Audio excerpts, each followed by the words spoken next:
வணக்கம். சென்னை விருகம்பாக்கத்தில் உள்ள கட்சி தலைமை அலுவலகத்தில் அவசர உயர்மட்ட குழு கூட்டம் நடைபெற்றது. தமிழக அரசியலில் அதிரடி திருப்பமாக ஆளும் திமுக தலைமையிலான கூட்டணியில் இருந்து தமிழக வாழ்வுரிமை கட்சி அதிகாரப்பூர்வமாக வெளியேறுகிறது என்று கட்சியின் தலைவர் தி. வேல்முருகன் அவர்கள் அறிவித்தார். அதன் பின்னர் செய்தியாளரை சந்தித்த அவர் தெரிவித்திருப்பதாவது: கடந்த 2019 முதல் திமுகவுடன் பயணித்து வந்தோம். எங்கள் கட்சி சார்பாக 2 இடங்கள் மட்டுமே கேட்ட நிலையில் திமுக ஒரு இடத்தை மட்டுமே ஒதுக்கி புறக்கணித்ததாகவும் குற்றம் சாட்டினார்.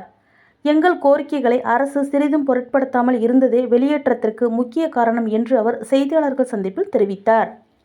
திமுக தலைமையிலான கூட்டணியில் 2019 நாடாளுமன்ற தேர்தலிலும், அடுத்து நடந்த சட்டமன்ற தேர்தலிலும், அடுத்து நடந்த நாடாளுமன்ற தேர்தலிலும், இடையில் நடந்த உள்ளாட்சி தேர்தல்களிலும் நாங்கள் கூட்டணியில் இடம்பெற்று மதச்சார்பற்ற இடதுசாரிகள், விடுதலை சிறுத்தைகள் உள்ளிட்ட மதச்சார்பற்ற சக்திகளோடு நாங்கள் கூட்டணியில் பயணித்து வந்தோம். இந்த சூழலில் இந்த சட்டமன்ற 2026 தேர்தலுக்கான கூட்டணி பேச்சுவார்த்தைக்கு திமுகவால் அழைக்கப்பட்டு கட்சியின் முன்னணி தலைவர்கள் அண்ணா அறிவாலயத்தில் முதல்கட்ட பேச்சுவார்த்தையில் ஈடுபட்டோம். அப்போது திமுகவின் பேச்சுவார்த்தை குழு தமிழக வாழ்வுரிமை கட்சிக்கு இந்த தேர்தலில் ஒரு இடத்தை ஒதுக்குவதாக அறிவித்தார்கள். நாங்கள் அப்போது ஒரு இடத்தை நாங்கள் ஏற்றுக்கொள்ள முடியாது என்றும், எங்களுக்கு கூடுதலான இடங்களை ஒதுக்க வேண்டும் என்றும், அதற்கும் அடுத்தபடியாக இடங்களை ஒதுக்குவதில் முன்பின் இருந்தாலும் தமிழக வாழ்வுரிமை கட்சிக்கென்று ஒரு கொள்கை, கோட்பாடு, லட்சியம், ஒரு அறம் சார்ந்த அரசியலை நாங்கள் மேற்கொண்டு வருகிறோம். அதனால் தமிழ்நாட்டில் வாழ்கின்ற கோடிக்கணக்கான தமிழ் மக்களின் உணர்வுகளும், தமிழ்நாட்டின் படித்த இளைஞர்களுடைய வேண்டுகோளும், உலகம் முழுவதும் வாழ்கின்ற புலம்பெயர்ந்து எமது ஈழ உறவுகளின் வேண்டுகோளையும் உள்ளடக்கி விவசாயிகள், மாணவர்கள், மீனவர்கள், தாய்மார்கள், பல்வேறு தரப்புகளின் கண்ணீரை துடைக்கின்ற கோரிக்கைகளான ஒரு 10 அம்ச கோரிக்கைகளை முன்வைத்து பேச்சுவார்த்தை குழுவுடன் வழங்கி, எங்களில் இடங்களில் கூட எங்களுக்கு பிரச்சனை இல்லை, இந்த கோரிக்கைகளை உடனடியாக நிறைவேற்றி தருவதற்கு மாண்புமிகு தமிழ்நாடு முதலமைச்சர் அவர்கள் ஆவணை செய்ய வேண்டும் என்று நான் வலியுறுத்தியிருந்தேன். அதே கோரிக்கைகளை பல ஆண்டுகளாக தமிழக சட்டமன்றத்தில் நான் வலியுறுத்தி பேசியிருந்தேன். கவன ஈர்ப்பு, ஒத்திவைப்பு தீர்மானங்கள், நேரமில்லா நேரத்தில் அரசின் கவனத்தை ஈர்ப்பது போன்ற நடவடிக்கைகளில் ஈடுபட்டு அந்த கோரிக்கைகளுக்கான அழுத்தம் தருகின்ற வகையில் சென்னை சட்டமன்ற வளாகத்திற்கு வெளியே வந்து எனது அருமை பத்திரிகை ஊடக நண்பர்களின் சார்பாகவும் மாண்புமிகு முதலமைச்சருக்கும் தமிழக அரசுக்கும் நான் வேண்டுகோள் முன்வைத்தேன். ஆனால் தமிழ்நாடு அரசு, திராவிட முன்னேற்றக் கழக தலைமையிலான திமுக அரசு அந்த கோரிக்கைகளை குறித்து அவர்கள் சிறிதளவும் பொருள்படுத்தவில்லை.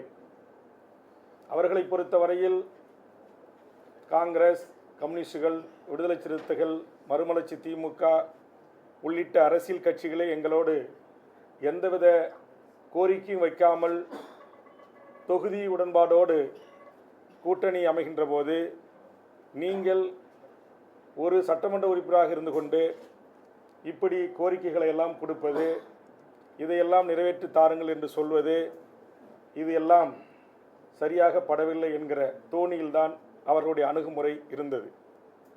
என்னை பொறுத்தவரையில் தமிழ்நாட்டில் இதுபோன்ற தேர்தல் காலங்களில் அரசியல் கட்சிகள் தமக்கு வாக்களித்து வெற்றி பெற செய்கின்ற அந்த மக்களுக்கு ஏதாவது ஒரு நன்மை பயக்கக்கூடிய வகையில் செயல் திட்டங்களை நாம் கூட்டணி தலைமையாக ஏற்றுக்கொண்டிருக்கின்ற அரசியல் கட்சியிடம் வலியுறுத்தி அதை நடைமுறைப்படுத்துகின்ற போதுதான் அந்த மக்களுக்கு பயனளிக்கும்.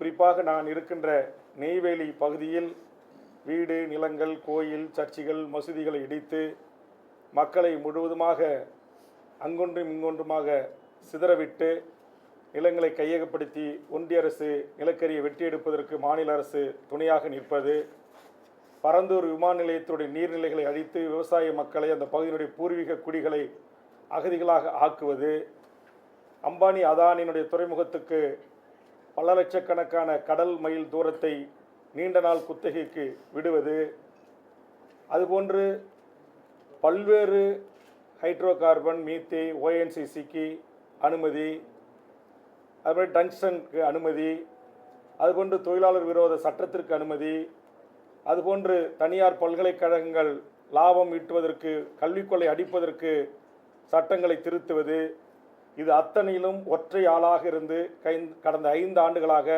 சட்டமன்றத்தில் நான் போராடி இருக்கிறேன். அது எனது அருமை பத்திரிகை ஊடக நண்பர்கள் அறிவார்கள். என் தமிழ் சமூகத்திற்கு நான் குரல் கொடுப்பது அங்கு இருக்கின்ற மூத்த அதிகாரி பெருமக்களுக்கு ஏற்புடையதாக இல்லை. அவர்கள் தொடர்ந்து வேல்முருகன் திமுக அரசுக்கு, இந்த அரசுக்கு மிகப்பெரிய ஒரு குடைச்சலாக இருக்கிறார் என்கிற தகவலை அவ்வப்போது முதலமைச்சருக்கும் அமைச்சர் பெருமக்களுக்கும் அவர்கள் சொல்லிக்கொண்டே இருந்தார்கள். ஒரு மக்களால் தேர்ந்தெடுக்கப்பட்ட ஒரு அரசு, முதலமைச்சர், அமைச்சரவை இந்த நாட்டை ஆள வேண்டும். அப்போதுதான் அவர்கள் தேர்தலுக்கு தேர்தல் மக்களை சந்தித்து வாக்கு கேட்கின்ற போது அந்த மக்களுடைய உணர்வுகளுக்கு மதிப்பளித்து திட்டங்களை தீட்ட முடியும், மக்கள் உணர்வுகளுக்கு மதிப்பளித்து சட்டங்களை இயற்ற முடியும். ஆனால் திமுக அரசை பொறுத்தவரையில் ஒரு குறிப்பிட்ட விரல் விட்டு எண்ணக்கூடிய அதிகாரிகளின் ஆட்சிதான் தமிழ்நாட்டில் இந்த நிமிடம் வரையிலும் கூட நடந்தேறி வருகிறது என்று நான் பலமுறை பகிரங்கமாக குற்றம் சாட்டியிருக்கிறேன். சட்டமன்றத்திலே ஆட்சி மாறி இருக்கிறது, காட்சி மாறவில்லை என்று நான் குற்றம் சாட்டியிருக்கிறேன். சில அதிகாரிகள் செய்கின்ற தவறுகளை சுட்டிக்காட்டி பேசியிருக்கிறேன்.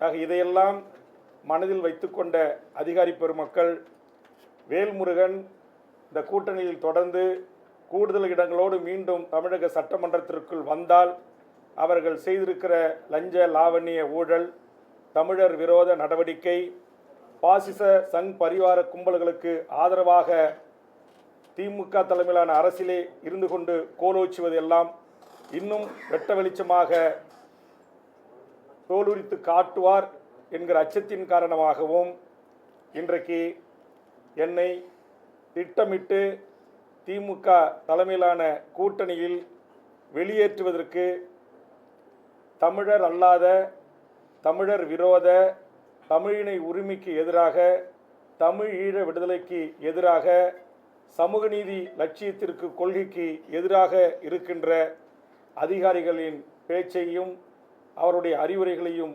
கேட்டுக்கொண்டு திமுக தலைமை தமிழக வாழ்வுரிமை கட்சியை புறக்கணித்திருக்கிறது.